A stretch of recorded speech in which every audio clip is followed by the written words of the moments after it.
ત્યારે અંબાજીમાં થયેલી બબાલ મામલે સૌથી મોટા સમાચાર। બબાલની ઘટનામાં હવે રાજકારણની એન્ટ્રી થતી હોય તે પ્રકારનું લાગી રહ્યું છે। ફોરેસ્ટ અને પોલીસ વિભાગ પર હુમલો કરવામાં આવ્યો હતો, જેમાં આદિવાસી લોકોના પોલીસ પર ગંભીર આરોપો ગઈકાલના જોવા મળી રહ્યા છે।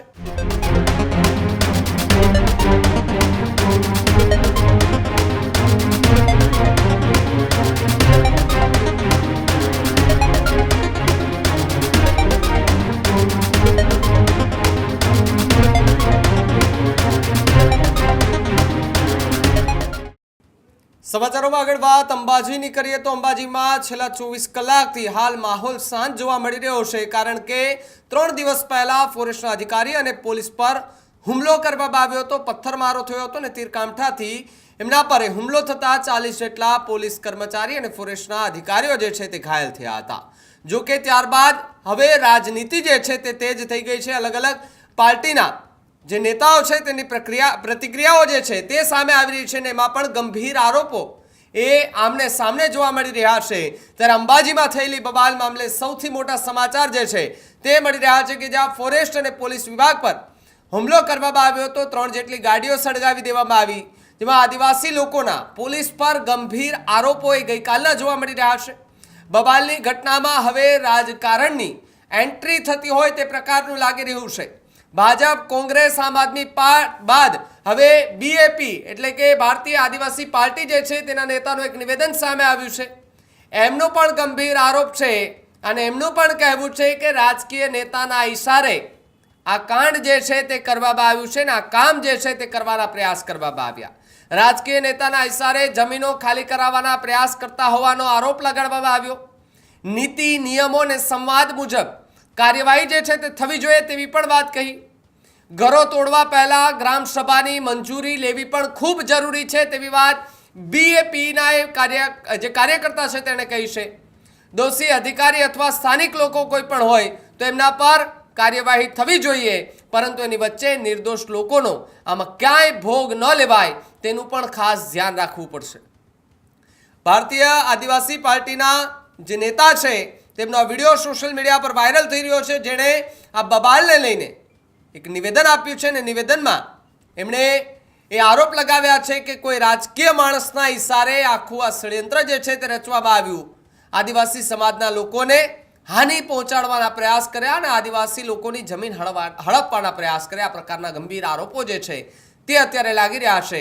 ત્યારે બીએપી એટલે કે ભારતીય આદિવાસી પાર્ટીના એ નેતાએ શું કહ્યું, પ્રતિક્રિયા આપતા સાંભળીએ એમને।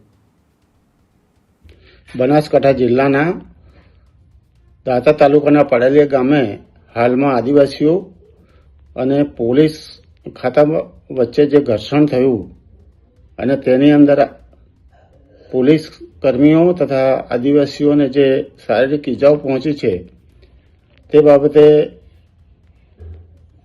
હું દિલગીર છું।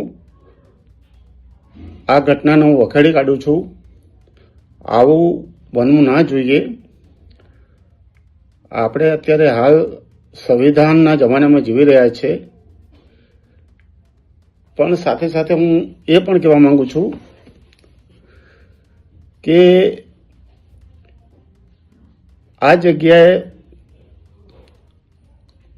જે ઘટના બની છે તેમાં મેં અમારા સૂત્રો મારફતે કેટલીક વિગતો મેળવી છે અને વિડીયોથી પણ જાણવા મળ્યું છે કે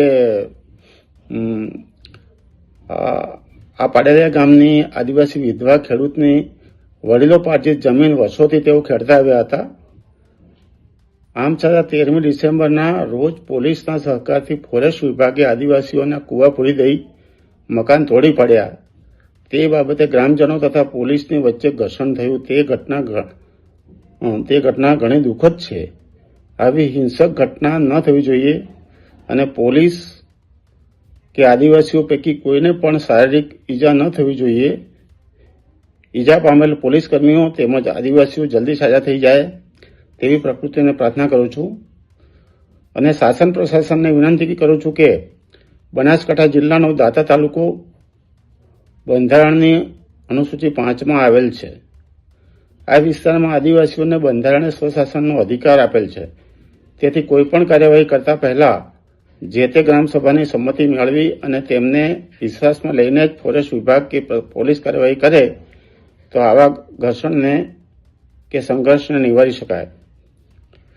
મુખ્ય ધારાની મીડિયા ફક્ત આદિવાસીઓએ પોલીસ પર હુમલો કરી દીધો અને આટલા પોલીસ કર્મચારીઓ ઘવાયા, આટલા અને ઈજાઓ પહોંચી તે બાબતનો જ ઉલ્લેખ કરી અને તેનો પ્રચાર પ્રસાર કરે છે. પરંતુ આ સંઘર્ષ કેમ થયો, આ ઘર્ષણ કેમ થયું, એની વાત કરતા નથી. તેથી ખુલાસો કરવો જરૂરી છે. આપણે બધાએ ઘટનાના મૂળમાં જઈને જાણવું પડશે કે આ ઘટના કેમ બની. બનાસકાંઠા જિલ્લાનો દાંતા તાલુકો એ અનુસૂચિત 5 વિસ્તારમાં આવે છે. ત્યાં આદિવાસીઓને સ્વશાસનનો બંધારણીય અધિકાર આપેલ છે. તેથી પોલીસે કે ફોરેસ્ટ ખાતાએ કોઈ પણ કાર્યવાહી કરવી હોય તો ત્યાંની જે તે ગ્રામની ગ્રામસભાને વિશ્વાસમાં લઈ અને પછી કાર્યવાહી કરવી જોઈએ. જાણવા મળ્યા મુજબ સ્થળે એક આદિવાસી વિધવા મહિલાની જમીન તે જેઓ વર્ષોથી ખેડતા આવ્યા હતા, તેમને પૂર્વજો તરફથી વારસામાં મળેલી જમીન હતી. આ જમીનની અંદર એક કૂવો હતો. એ કૂવો પણ તેને વન ખાતાના કર્મચારીઓએ પોલીસની મદદથી પૂરી દીધો. તેમના ઘર તોડી નાખ્યા. આના અનુસંધાને ગ્રામજનો ત્યાં આવ્યા હશે અને વિડીયોમાં દેખાય છે કે તેઓ એક જગ્યાએ બેઠા હતા. એની બાજુની અંદર પોલીસ ઉભેલી જણાય છે. પોલીસ આ ગ્રામજનો વચ્ચેથી અમુક રજૂઆત કરનારા માણસો તેઓ રજૂઆત કરતા હતા કે અમે વર્ષોથી ખેડીએ છીએ, અમારો કૂવો પૂરી ના દેશો અને અમને જમીનના પટ્ટા વગેરે અમે અરજીઓ કરેલી છે તો અમને જમીનના પટ્ટાની અરજીઓનો નિકાલ કરી દો અને આ જમીન અમને ફાળવી દો ને અમે એ પટ્ટા ના મળે ત્યાં સુધી તમે કાર્યવાહી ના કરો, એવી કંઈ રજૂઆત કરતા હતા. પરંતુ જંગલ ખાતું કે પોલીસ આ બાબતે કોઈ માનવા તૈયાર ન હતું અને તેમણે રજૂઆત કરનારા પૈકી અમુક આગેવાનોની ધરપકડ કરવાનું શરૂ કરી દીધું. તેથી આદિવાસીઓ પોતાના સ્વ બચાવની અંદર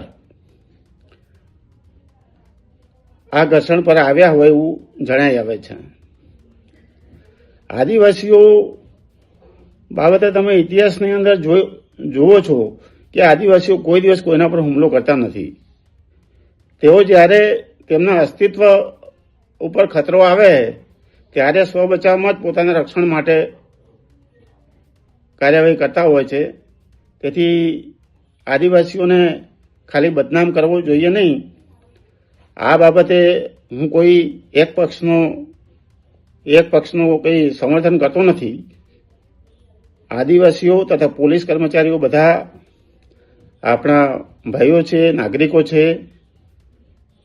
તેમને કોઈ પણ રીતે કોઈ પણ જાતનું શારીરિક કે માનસિક નુકસાન ના થવું જોઈએ એને હું દૃઢપણે માનું છું.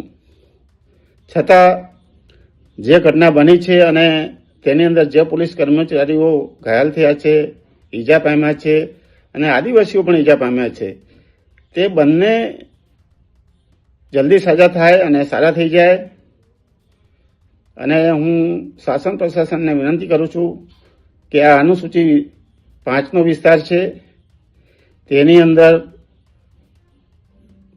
પોલીસ તથા જંગલ ખાતું જો ગ્રામ સભાની પૂર્વ મંજૂરી કે સહમતિ મેળવ્યા વગર ત્યાં ગયા હોય અને આ ઘટના બની હોય તો બંને પક્ષો જવાબદાર હોય એવું જણાઈ આવે છે. તેથી કોઈ એક પક્ષે કોઈ નિર્દોષ આદિવાસી કે પોલીસ કર્મચારી સામે પગલાં ન લેતા જે જવાબદાર છે એની સામે ચોક્કસ પગલાં લેવાય અને કોઈ નિર્દોષ આ કાર્યવાહીનો ભોગ ન બને તે જોવા વિનંતી કરું છું.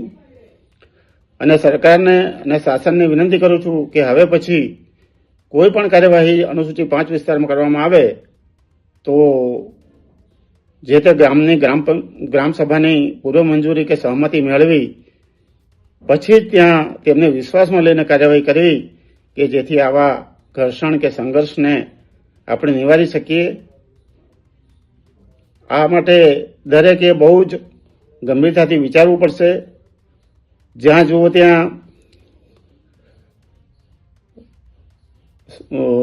બંધારણના નિયમો કે બંધારણની જોગવાઈઓનો બાજુએ મૂકી અને આપણે કાયદો હાથમાં લઈને પહોંચી જઈએ અને બધાને રંજાડીશું તો આવા બનાવો આપણી સામે આવવાની શક્યતા રહેલી જ છે. તેથી જે બંધારણની અંદર જોગવાઈ કરેલી છે એ પ્રમાણે જ આદિવાસીઓએ પણ વર્તવું જોઈએ અને શાસન પ્રશાસને પણ વર્તવું જોઈએ જેથી આપણે આવા સંઘર્ષો અને ઘર્ષણો નિવારી શકીએ. બધા જે ઈજાઓ પામેલા છે કે અત્યારે હોસ્પિટલમાં છે તે દરેક જલ્દી સાજા થઈ જાય તેવી હું પ્રકૃતિને પ્રાર્થના કરું છું. અને હવે આ ઘટના ન બને તેના માટે આપણે સૌ સાથે મળીને વિચારીએ અને એ પ્રમાણે આગળ વધીએ તો આવી ઘટનાઓને નિવારી શકીશું. જય જોહાર, જય સંવિધાન. હું શ્રી એસ એન સિંગાડા,